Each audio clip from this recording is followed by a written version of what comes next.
Waligani mwanamichezo wangu unanisikiliza sasa hivi kupitia hapa ACR Media Plus, mahali ambapo tunakujuza na kukuhabarisha yale ya kimichezo yanazidi kuhappen sehemu mbalimbali ndani na nje ya mipaka ya Kitanzania. Na kubwa kuliko ambalo tunakwenda kutazamia siku hii ya leo, tunatoa moja kwa moja kwenye mitaa ya wekundu wa Msimbazi Simba, ambapo inaarifiwa kwamba klabu ya Simba wameweza kufanikiwa kuinasa saini ya mchezaji wa timu ya TRA United Ramazani Chobwedo. Taarifa ambayo imeweza kutufikia hapa mezani kwetu muda huu hapa mwanamichezo wetu, na sasa tukaona ni vyema tuweze kukuhabarisha na kukujuza moja kwa moja kupitia hapa ACR Media Plus ili naye uweze kuhabarika. Inasema ya kwamba klabu ya Simba Sports Club imefikia makubaliano ya mwisho kumsajili kiungo mshambuliaji Ramazani Sarumu Chobwedo kutokea kwenye timu ya TRA United kwa mkataba wa miaka 3. Taarifa ambazo zimetufikia mezani kwetu kutoka chanzo cha kuaminika zinaeleza kuwa nyota huyo mwenye uwezo mkubwa wa kucheza eneo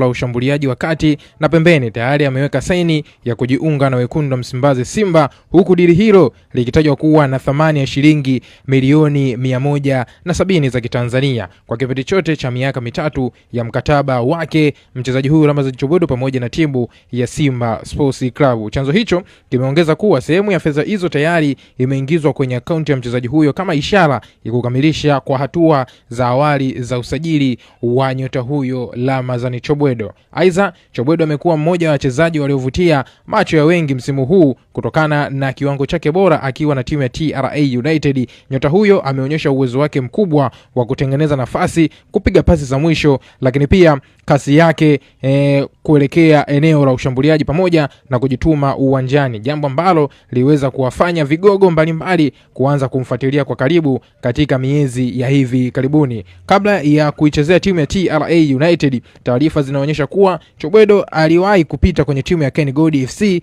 hatua iliyomjengea uzoefu mkubwa kabla ya kuja kung'ara zaidi ndani ya kikosi hiko cha Arusha cha TRA United. Pia aliwahi kutajwa kuwa mchezaji mwenye kiu kubwa ya mafanikio na anayependa ushindani wa namba ndani ya timu. Ingizo hili ndani ya kikosi cha klabu ya Simba unaenda kuongeza nguvu katika safu ya ushambuliaji, ambapo klabu ya Simba wanahitaji kuongeza makali yao eneo la mwisho kwenye kikosi hiki cha klabu ya Simba. Una maoni gani mwanamichezo wangu kuhusiana hiki ambacho nimekusogezea sasa hivi juu ya usajili huu wa nyota Ramazani Chobwedo kukamilisha usajili wake na timu ya Simba Sports Club? Njoo tuandikie maoni yako kupitia sehemu ya comment, bila kusahau kulike, kushare na kusubscribe channel yetu.